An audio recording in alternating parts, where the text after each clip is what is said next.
mound group, and there was mounds spread up quite a ways up the river here, but here is that main mound in the area I showed you on Google Earth. But what I'm learning about ancient America, it wasn't white settlers who settled a lot of these towns in ancient America.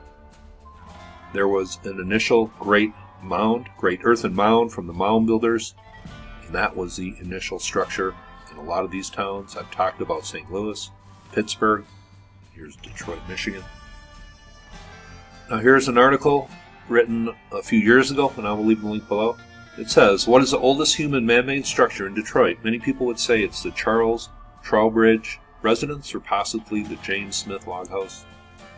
But couldn't you say it's the burial mound located on the grounds of the Detroit historic Fort Wayne? Human remains more than 1,000 years old were removed from the mound in the 1940s. But this earthwork of sand and topsoil may not fully be what it appears. And here is a look at the only remaining mound. This is called the Fort Wayne Mound, near the old Fort Wayne site. But this is actually two mounds that were bulldozed together, and it's the only trace of this ancient history left in this area today. It says the monument of Fort Wayne was not alone. Before the 19th century, it was only one of several burial mounds built on a large sand hill that used to lie just north of the confluence of the Detroit and the Rouge rivers. The hill was about 300 yards wide, nearly 3/4 of a mile long, and rose 20 feet above the shore. The French called this area Belle Fontaine because of the abundant freshwater springs that gushed from the side of the hill.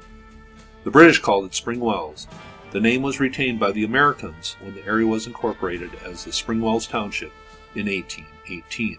At least 3 burial mounds were built on the sand hill at Spring Wells.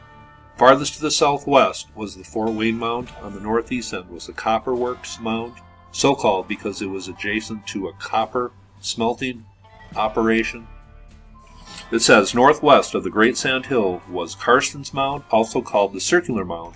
It says southwest of the Sand Hill was a mysterious circular enclosure called the Spring Wells Earthwork. Near the north bank of the Rouge River, about 1/2 mile from the shore of the Detroit River, was the Great Mound of River Rouge.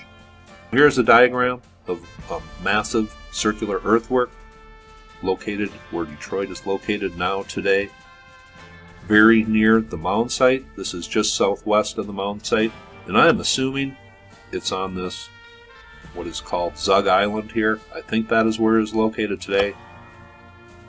Today, obviously, looking much different than it did a couple thousand years ago.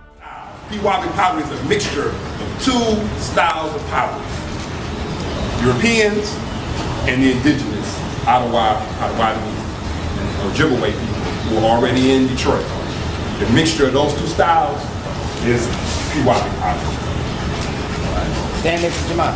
Now, what is this picture? Native Americans here, indigenous people.